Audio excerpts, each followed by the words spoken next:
Seja muito bem-vindo a mais uma aula em parceria com a Associação Brasileira de Hipnose.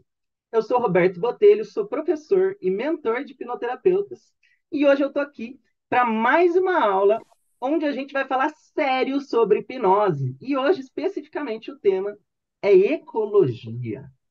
Bom, se você é hipnoterapeuta ou quer ser hipnoterapeuta e você quer promover mudanças que se sustentem a longo prazo, fica nessa aula aqui, que com certeza você vai aprender muita coisa, viu? Muita coisa. Bom, se você está assistindo essa gravação no YouTube, já te convido a dar o like e a se inscrever no canal, né? Porque com certeza aí você vai poder continuar acompanhando o meu conteúdo aqui no YouTube. E vamos lá, gente. Partiu para nossa aula. Galera, ecologia é um assunto muito, mas muito importante para qualquer um que trabalhe com hipnoterapia, com changework, seja lá o processo de mudança que a gente for estar fazendo, né? Ecologia, originalmente é um termo utilizado pela PNL, pela programação neurolinguística, e ela se relaciona com a ecologia humana, vamos dizer assim. Né? O que seria isso? Seria um processo de harmonia entre todas as partes do meu cliente, partes internas e partes externas. Mas como assim harmonia? Seguinte, gente. Quando eu promovo uma mudança, quando eu faço uma intervenção, essa intervenção ela gera impactos. Né? Ela vai gerar impactos. Impactos no meu ambiente, em quem está fora, impactos dentro de mim. E eu quero dizer isso no sentido de que nem toda mudança ela vai ser adequada ou vai promover efeitos que são positivos com relação à minha experiência ao externo, né? Então, quando a gente fala de ecologia na hipnoterapia ou na PNL, a gente, na verdade, está falando de um processo que a gente chama de verificação ecológica.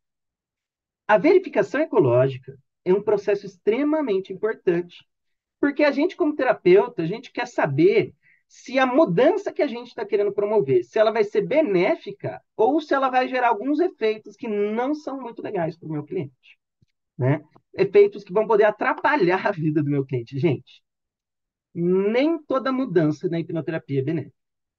Às vezes a gente pensa que a gente vai fazer lá a regressão, que você vai fazer a puta da intervenção, um negócio incrível, aí você vai ver depois isso faz mal para a vida da pessoa. E olha, várias mudanças podem destruir a vida de um cliente, assim como, gente, muitas mudanças que você vai fazer vai gerar um grande impacto no sistema, que pode fazer com que o problema retorne, que ocorra o que a gente chama de recuperação espontânea.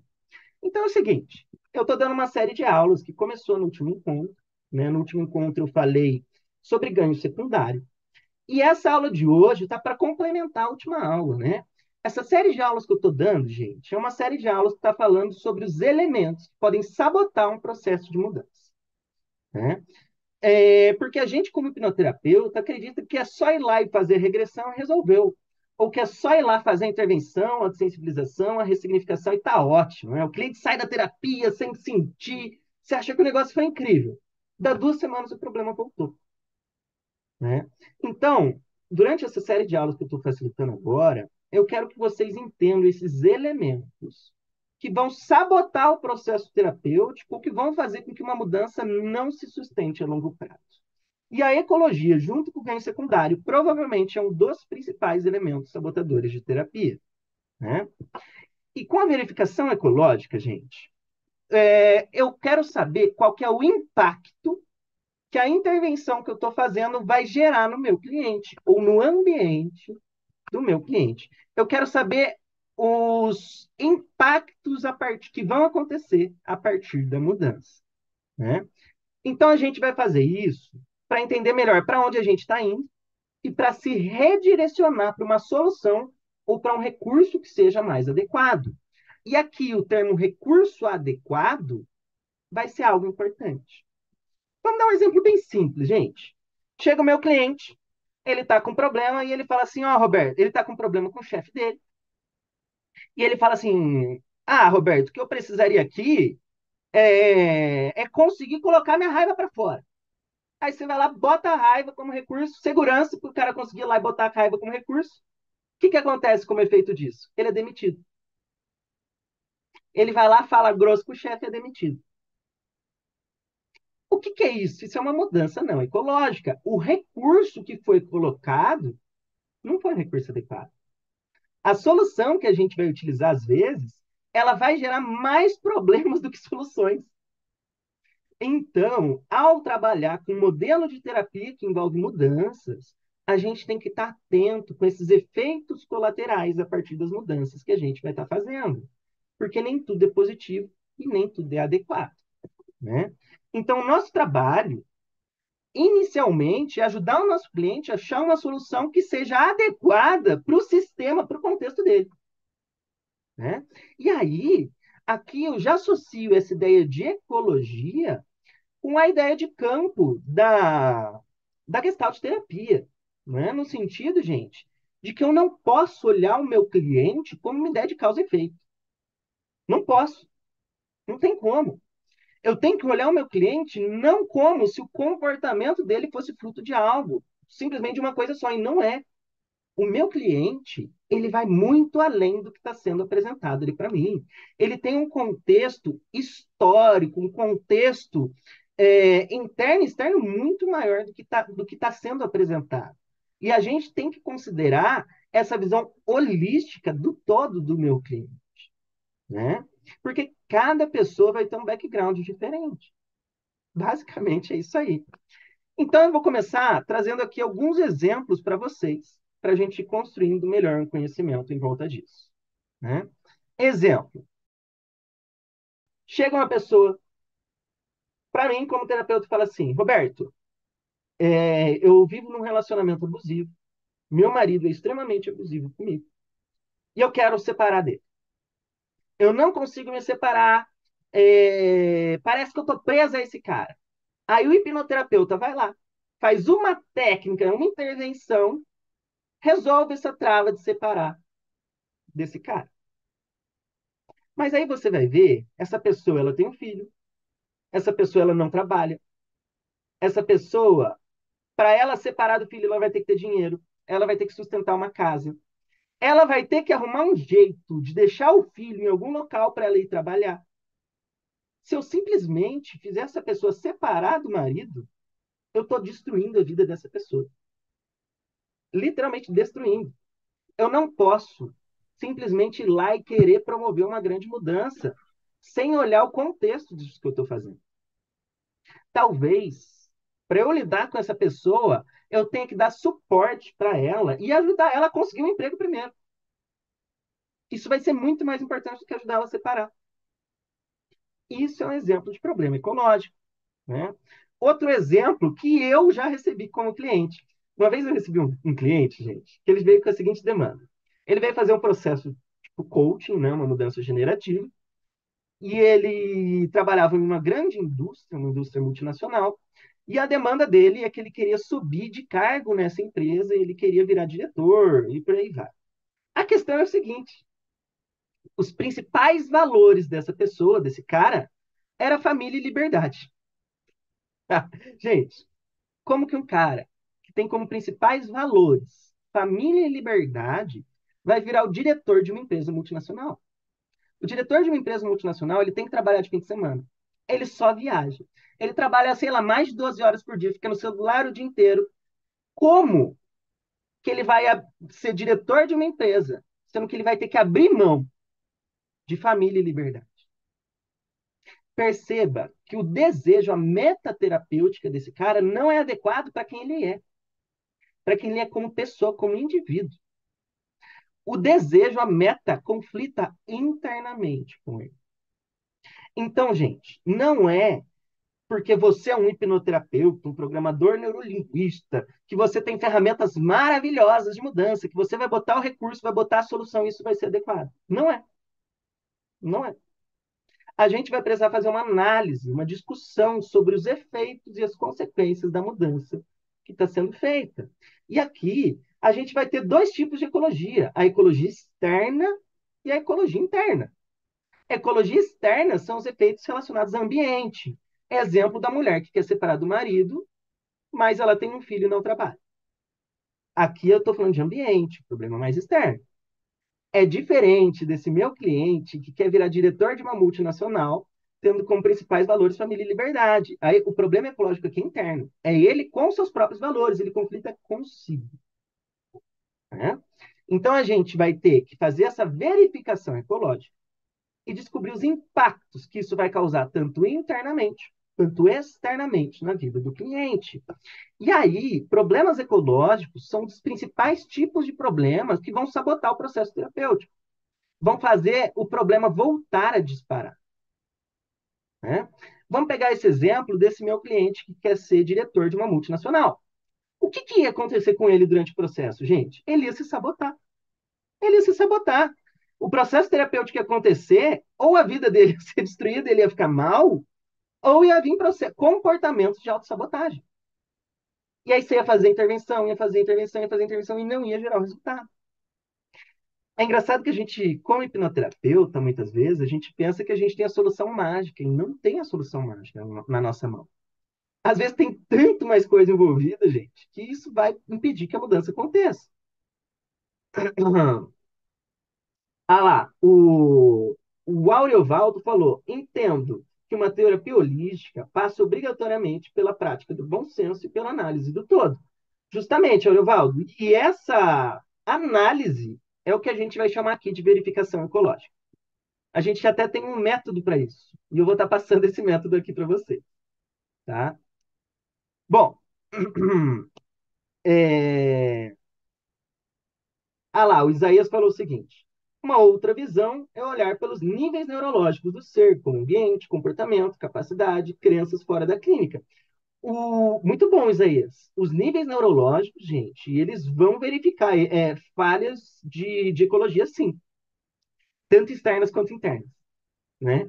Questão de valores, que é interna, conflitos ali, né? Quanto o ambiente, que fala do externo. É isso aí, Isaías. Muito bom. É... Vamos lá. Eu recebi uma cliente há um tempo atrás, gente, que essa pessoa, ela tinha uma melhor amiga de infância. E essa melhor amiga de infância dela começou a ter comportamentos, ou sempre teve comportamentos que hoje ela não estava sabendo lidar. Essa minha cliente, ela tinha passado por situações na vida dela em que ela estava virando uma pessoa mais otimista, mais good vibes, né, mais positiva. E essa melhor amiga dela, essa amiga de infância, era uma pessoa mais na bad, mais pessimista. E o que que acontece? Acontece que ela estava querendo lidar com essa questão com a amiga dela, porque ela não estava mais se sentindo bem com essa amiga, né? Porque a amiga dela era negativa demais e ela não estava sabendo lidar com isso. Só que a questão é o seguinte, ela só tinha ela de amiga. Só tinha ela de amiga. Então, se a gente for parar para pensar, trazer algum recurso, alguma solução que faça ela se distanciar dessa amiga, isso vai gerar um problema ecológico. Qual que é o problema ecológico? Ficar sozinho. Ficar sozinha. É óbvio que existe um problema em se relacionar com esse indivíduo, com essa pessoa. Porém, simplesmente colocar um recurso que afasta vai gerar um problema ainda maior, ela vai ficar sozinha. Talvez a solução aqui tem que ser muito mais criativa do que isso, né? E aí a gente vai ter que verificar se o movimento, os recursos, as soluções que a gente está colocando, se isso é adequado ou não, se isso se encaixa ou não com a vida do nosso cliente, né? A gente tem costume de trabalhar com mudança e acreditar que qualquer recurso vai servir sempre. Qualquer recurso vai servir sempre para dessensibilizar, gente. Vai. Mas nem todos eles vão garantir que a mudança se sustente a longo prazo. Né? E o que a gente quer como terapeuta é fazer que essa mudança seja sustentável. E aí o recurso vai ter que ser adequado com todo o contexto do nosso cliente. Né? Vamos lá. Tá. Então, quando a gente for fazer um processo de mudança, a gente vai fazer essa verificação ecológica, a gente vai discutir, a gente vai fazer perguntas para o nosso cliente. A gente vai ter que verificar se essa mudança, esse recurso, essa solução que a gente está querendo promover, se isso vai gerar consequências a partir dessa intervenção. E qual tipo de consequência que essa intervenção vai gerar. A gente precisa ver quais impactos isso vai causar nas outras áreas da vida dessa pessoa. Gente, se a pessoa chega e fala assim, Roberto, eu quero fazer uma mudança de carreira. Beleza, você quer fazer uma mudança de carreira? Vamos lá, vamos promover uma mudança de carreira. Só que o que eu vou ter que considerar? Vou ter que considerar dinheiro, eu vou ter que considerar o tempo para eu fazer a mudança de carreira, conseguir clientes para eu fazer essa mudança de carreira, dinheiro para eu me sustentar até eu fazer essa mudança de carreira, e por aí vai. Né? Tem um monte de coisa que tem que ser considerada. Não é assim, eu vou fazer a mudança de carreira, vou largar meu trabalho e vou lá. Não. Se eu simplesmente decidir largar meu trabalho agora e ir para outra carreira, isso vai gerar problemas ecológicos, provavelmente. Né? E é isso que a gente está querendo verificar. Como eu posso promover uma mudança de uma forma que seja mais adequada para o contexto interno e externo da vida do meu cliente? Eu tive um caso, gente, esse caso muito complicado. Era o caso de uma mulher. Essa mulher, ela morava longe da família, a família morava em outra cidade. Essa mulher, ela queria mudar de carreira, só que para a carreira que ela queria, ela teria que fazer faculdade. E o que ela não contava era o seguinte: para essa pessoa fazer essa transição de carreira e fazer essa faculdade, ela ia ter que estudar. E todas as faculdades que tinham com esse concurso que ela fazia era período integral. Ou seja, como que ela ia fazer? Primeiro, para se sustentar, ela teria que ter um trabalho de noite para conseguir fazer o estudo de período integral. Segundo, o que que ela ia fazer com o filho dela? Os familiares dela nem moravam aqui em Curitiba. Perceba que uma mudança de carreira feita de qualquer forma aqui vai gerar problemas terríveis na vida dessa pessoa. Isso é um grande exemplo de problema ecológico. Né? Aqui a gente teria que atuar em todo o contexto de ambiente dessa pessoa. Então, gente, vai ter mudanças, por exemplo, que vão promover efeitos de ecologia em terceiros, nas pessoas no ambiente, né? Nem só no ambiente, nas pessoas que vão ser impactadas com isso. Né? Exemplo, gente, exemplo que eu já peguei. Eu peguei um caso de uma mulher que ela queria parar de fumar, só que o marido dela também fumava, ela não tinha muito tempo para ficar conversando com o marido, não conversavam muito, mas todo dia à noite, durante um período da noite, eles iam lá para a varandinha, ficavam um do ladinho do outro, fumando e batendo papo. Se essa mulher parar de fumar, ela vai perder o período de papo com o marido. E se ela parar de fumar e ficar batendo papo com o marido, pelo marido continuar fumando, vai disparar gatilho nela. Ela não vai conseguir parar de fumar. Aqui eu tenho um problema muito maior, que talvez o marido tenha que parar de fumar também. Ou ela teria que arrumar outros jeitos de conversar e se comunicar com o marido. Né? Aí o Isaías manda aqui no chat: ganho secundário. Gente, ganho secundário e ecologia estão aqui, ó. Estão juntos. Muitos ganhos secundários vão ser problemas ecológicos. Eu acho que a gente até conversou sobre isso essa semana, né, Isaías? É justamente isso daí. Outro exemplo.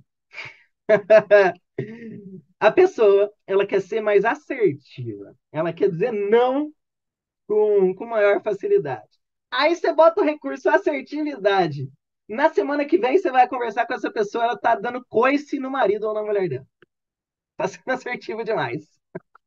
Isso é um problema ecológico que está resvalando nos outros. O recurso ser assertivo não é adequado aqui.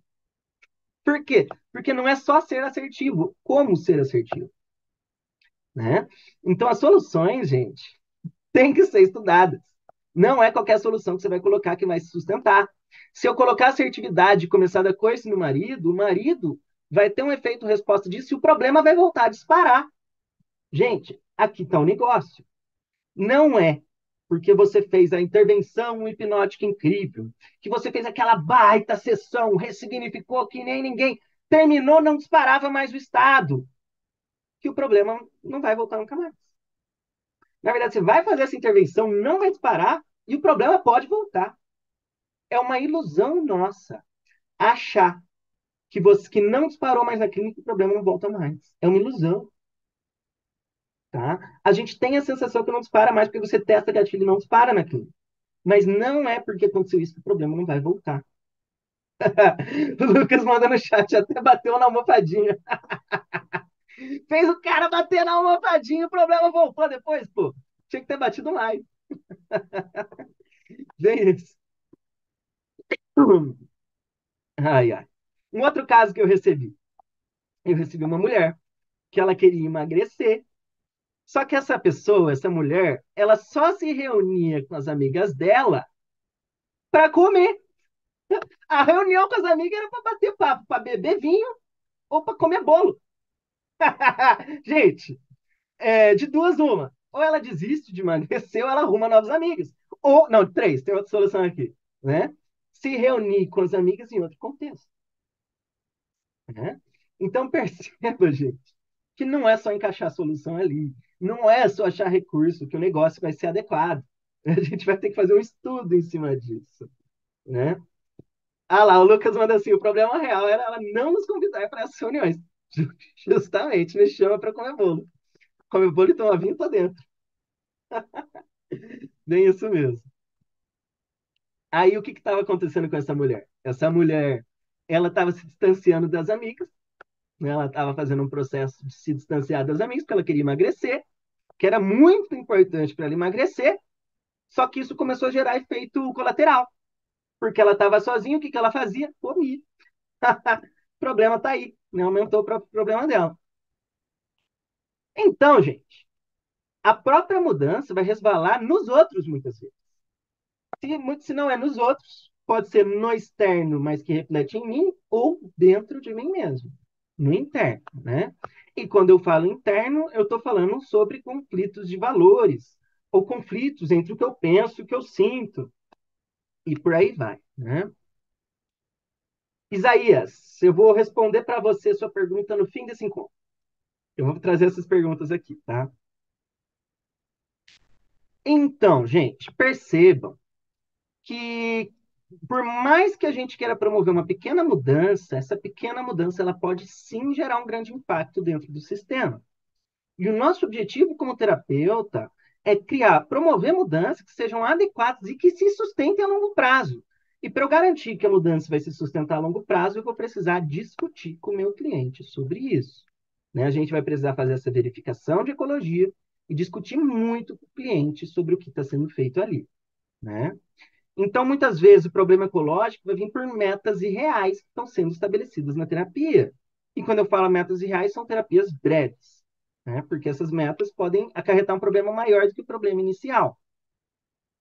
E aí, gente, eu não vou focar aqui, não vou focar nesse tema, mas quando a gente fala de processos de formação de problema, né, quando a gente vai lá para as teorias interacionais da cibernética e afins, um dos tipos de problemas que podem existir são por causa de futuros tópicos, né? A pessoa tem uma visão de futuro tão irreal que isso cria o próprio problema. Né? Exemplo, gente, já recebi cliente que o sonho dele, o objetivo terapêutico dele era ele virar uma pessoa de sucesso bilionária. Olha que doideira, gente. Se o cara tem um desejo tão grande, a pressão que isso vai gerar nessa pessoa é gigantesca de uma forma proporcional.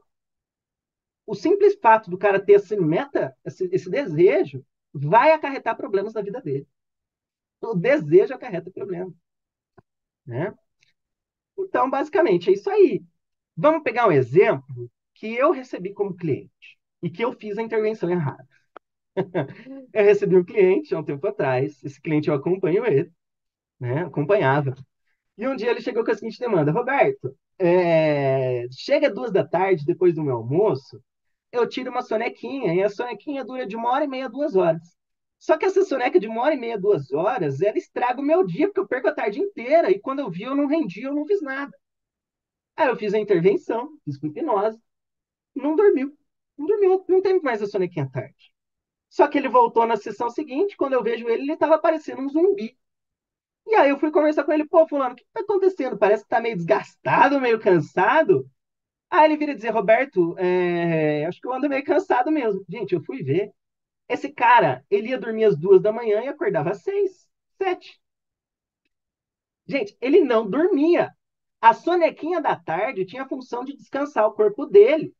Quando eu tiro a soneca da tarde dele, eu estou estragando a vida do cara. Tinha uma função esse negócio.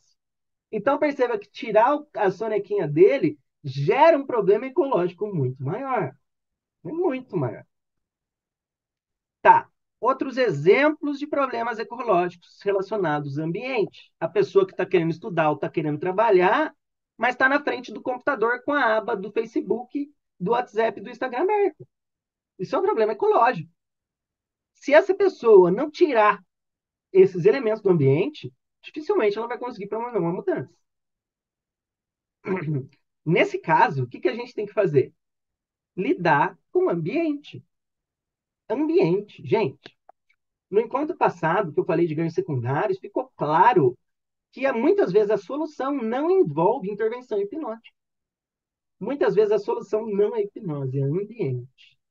Tá? É lidar com o ambiente, muitas das vezes.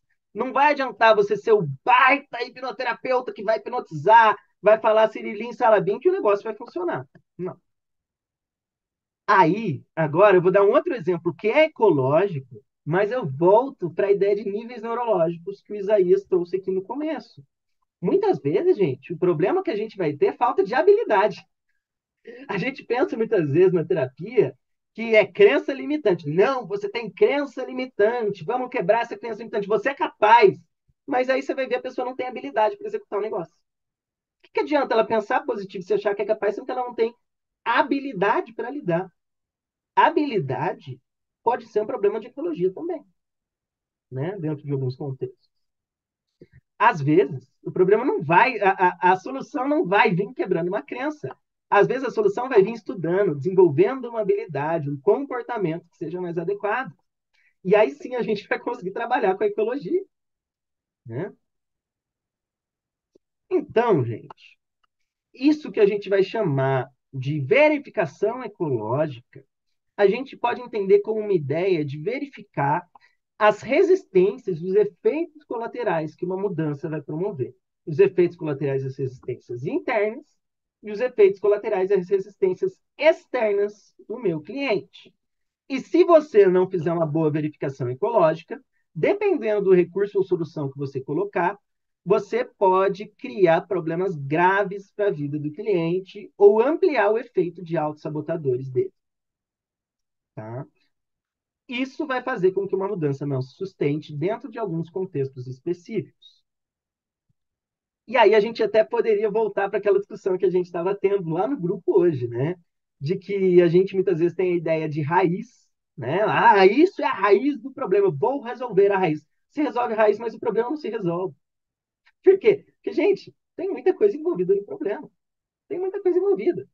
É, a pessoa está num relacionamento, tem um problema com a mãe, você vai lá e resolve a raiz daquilo, mas ela ainda lida com a mãe e a mãe é a mesma. Ah, às vezes lidar com a raiz não vai mudar a relação.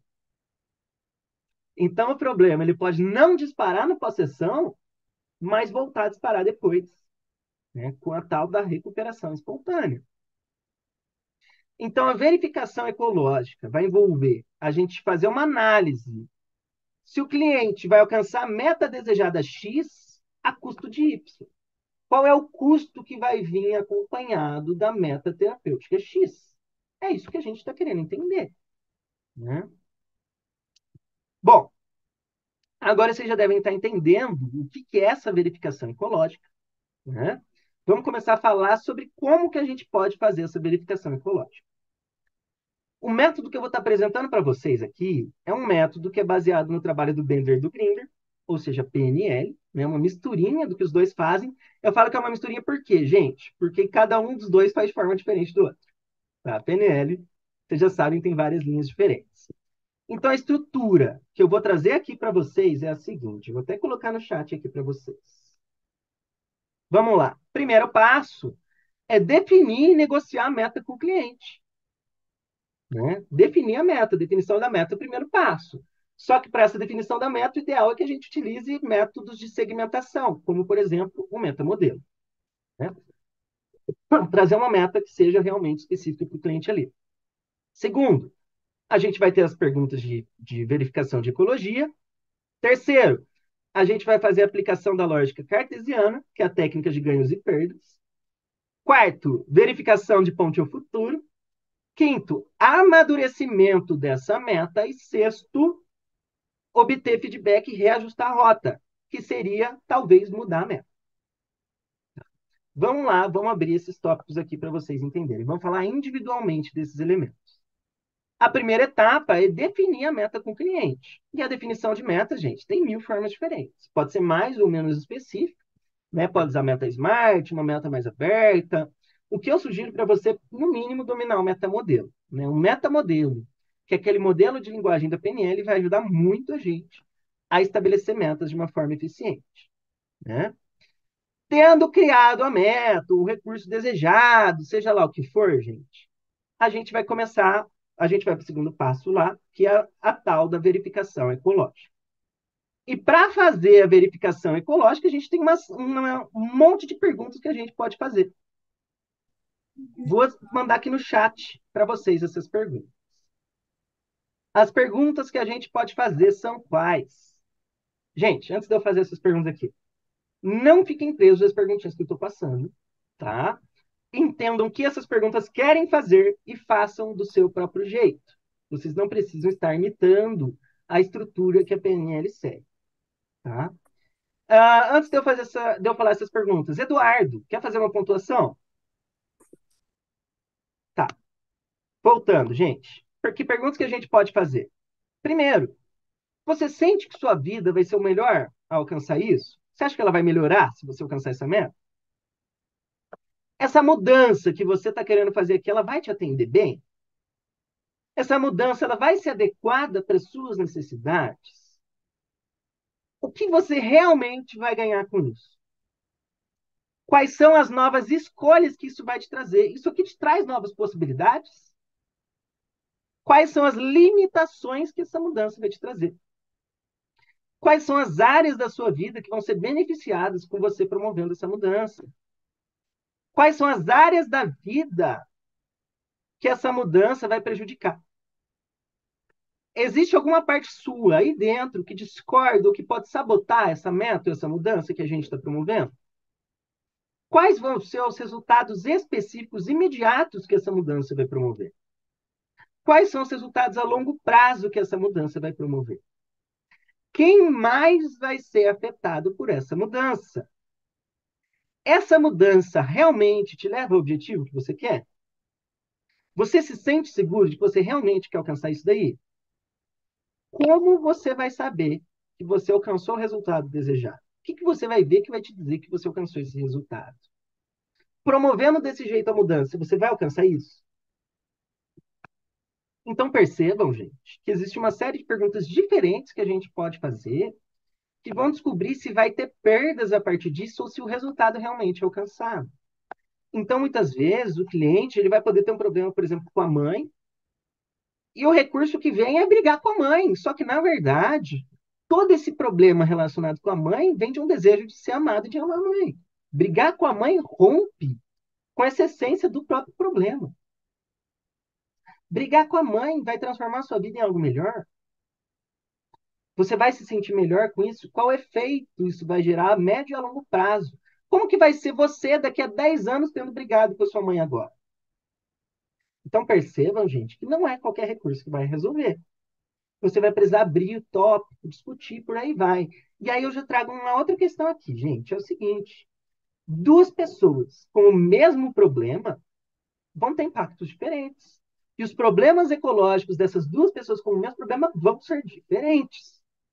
Nós não podemos encaixar o nosso cliente em uma caixinha, em uma técnica terapêutica, em uma visão terapêutica.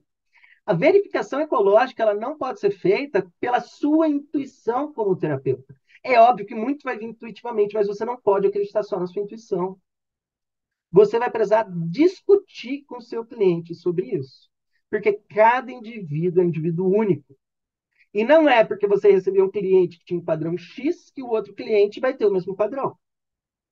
Tá? Beleza. Então é o seguinte, percebam que essas perguntas que eu fiz ao meu cliente, que eu poderia ter feito a ele, não são perguntas que estão apontando para a sombra do cliente. São perguntas que vão fazer o cliente refletir sobre a própria sombra. Eu não estou apontando, estou fazendo ele refletir. Eu estou falando isso porque no último encontro eu falei para vocês não ficarem apontando o ganho secundário do cliente. Não apontem o ganho secundário. Quando você aponta o ganho secundário, está apontando para o ponto que o seu cliente não quer ver. Então você faz perguntas para ele se tocar isso daí, porque assim você evita quebrar rapport, tá? E aí, se você quer ir um pouco mais profundo nesse processo, né, de verificação ecológica, o próximo passo seria fazer as perguntas da ferramenta que a gente chama de ganhos e perdas, que é a lógica cartesiana, né? Quais perguntas são essas, gente? São 4 perguntas simples. Primeiro, se você alcançar isso, o que você ganha? Segundo, se você alcançar isso, o que você perde? Terceiro, se você não alcançar isso, o que você ganha? E quarto, se você não alcançar isso, o que você perde? Então, é o que você ganha e o que você perde se você alcançar, e o que você ganha e o que você perde se você não alcançar. Essa é a ideia da lógica cartesiana. E aí você vai descobrir que às vezes os casos são muito mais complexos do que vocês imaginam. Eu vou dar um exemplo que eu dei, eu acho, na última aula. Eu não lembro se eu dei durante a aula ou no pós-aula, né? Há muitos anos atrás, eu recebi a demanda de uma senhora que chegou assim para mim, Roberto, eu quero parar de ter saudade do meu filho. Eu sinto saudade do meu filho, isso me machuca. Só que o processo terapêutico dela não andou, gente. Aí eu fui entender o porquê não andava. A questão era o seguinte: essa mulher era uma narcisista do pior tipo. Ela não tinha nenhum amigo, porque era uma pessoa mala. Não tinha familiares. O único familiar vivo que tinha era o filho. Só que o filho tinha acabado de casar e ela estava interferindo no casamento do filho. E o filho, para manter a relação dele, o casamento, ele começou a se afastar da mãe. Consequentemente, se o filho se afasta da mãe, ela sente saudade. Se eu tiro a saudade, eu estou gerando um problema ecológico. Por quê? Porque ela está ficando o quê? Sozinha. A saudade tem uma função dentro do sistema dela, que é não deixar ela sozinha. E a gente vai ter mecanismo de proteção que vai impedir a gente de ficar sozinho, pertencimento. Né? Então, nesse caso, gente, não vai ter terapia que vai resolver o problema dessa mulher. O objetivo terapêutico dela é totalmente inadequado. Essa mulher tem que ir para o quê? Para uma terapia de acompanhamento, para ela se tocar que não é isso que ela realmente deseja. Né? E por aí vai. Tá. Outra coisa, não empurre soluções para o seu cliente, não force. Você vai ver que os seus clientes, ele vai trazer soluções e metas terapêuticas que são inadequadas. O seu cliente, ele não sabe o que ele quer, não sabe, senão ele não estaria ali na sua frente, né? E aí você não pode simplesmente se desfazer do que o seu cliente está trazendo. Diz assim, não, isso não vai funcionar. Faça isso, tá? Faça perguntas, e aí vai ser mais fácil dele se tocar e vocês se ajustarem essa rota. Você pode discutir com o seu cliente. E, gente, você pode discordar do seu cliente, desde que sua discordância seja um processo colaborativo, não no sentido de apontar, tá, gente? Inclusive, muito do processo terapêutico vai vir justamente dessa relação. Essa ideia de relação, gente, transforma muito o processo terapêutico. De você ser capaz de dizer, olha, eu, se estivesse na sua posição, talvez eu não fizesse isso, porque eu já passei por um contexto assim, assim, assim. Talvez você possa agir assim, assim, assim, ou talvez do seu jeito. O que você acha? Né? Então, a gente oferece soluções, mas sem empurrar. Você diz, você pode. Você pode. É diferente. E aí, já digo mais. Não é porque você tem uma solução que ela vai ser adequada também. Não é. Às vezes a solução que você está apontando não é ecológica para a experiência interna do seu cliente e você não está sabendo. Às vezes, na verdade, a maior parte das vezes, o seu cliente já pensou na sua solução. Ele já pensou, mas não era ecológico, não era adequado. O Milton Erickson, gente, ele tem um pressuposto que é o seguinte: é o pressuposto do best choice, pressuposto da melhor escolha. Todo mundo sempre vai tomar a melhor escolha possível, a melhor decisão possível dentro das que eu tenho disponíveis agora. Ninguém vai tomar uma decisão que vai fazer mal para si mesmo se tiver uma melhor disponível. Isso faz a gente entender que está todo mundo fazendo o melhor de si. E eu não iria tomar uma decisão que ia me fazer mal se eu pudesse ter uma decisão melhor, é simples assim. Né? Então não adianta a gente achar que a gente sabe a solução para o problema do outro, porque muitas vezes a gente não vai saber. A gente pode achar que sabe, mas não é adequado. Né? Tá.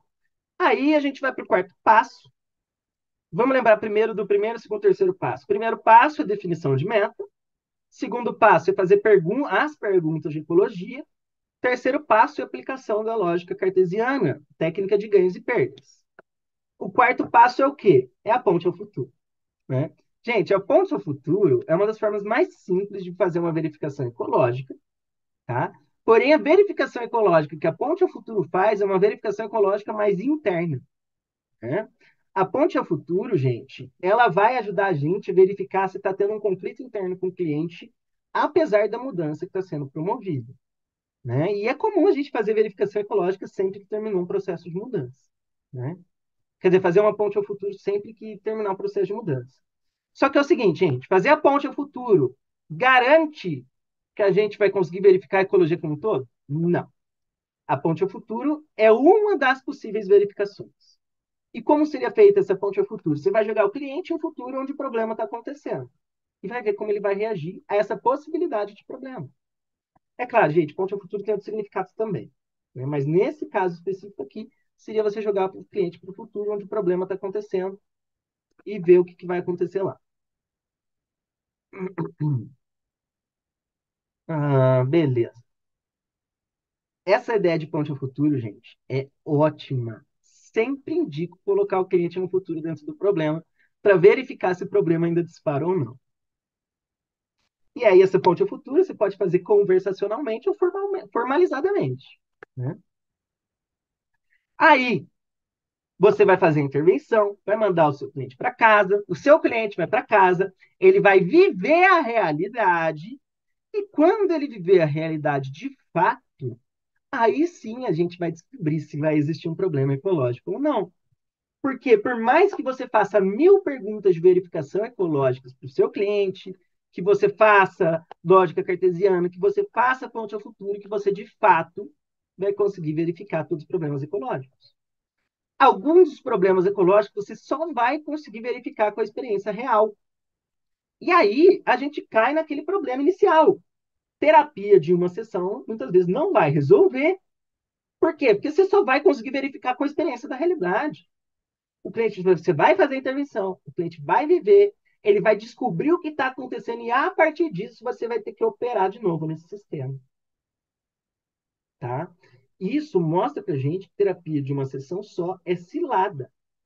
Porque muitos dos gatilhos, ganhos secundários e problemas ecológicos só vão conseguir ser verificados após a intervenção. E aí, você, como terapeuta, fazer um acompanhamento do seu cliente se torna essencial.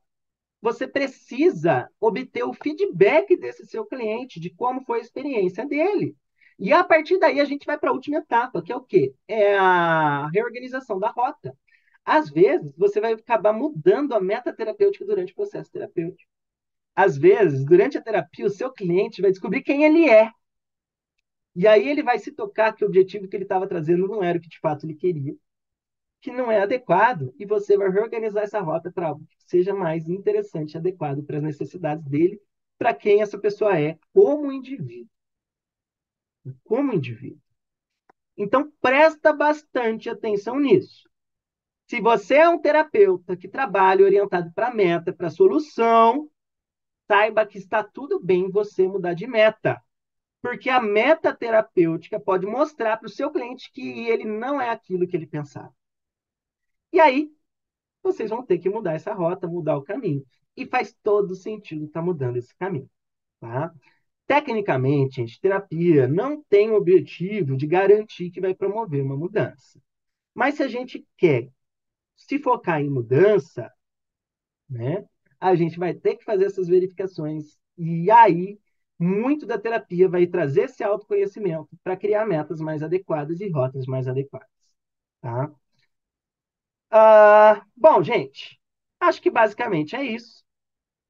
Se você assistiu até aqui, se você aprendeu nem que seja um pouquinho com essa aula, dá um like nesse vídeo, clica no sininho, se inscreve nesse canal para você continuar acompanhando as nossas aulas. Apesar de você estar assistindo a gravação dessa aula, essa aula acontece ao vivo todo domingo. E a gente geralmente se reúne para discutir, a gente tem um pós-encontro onde a gente bate um papo. Se você quiser participar, esteja convidado a entrar no nosso grupo aberto, tá? O link de acesso a esse grupo aberto do WhatsApp está na descrição desse vídeo. Basicamente é isso. Agradeço que você tenha assistido essa aula. Um grande abraço para você e até mais.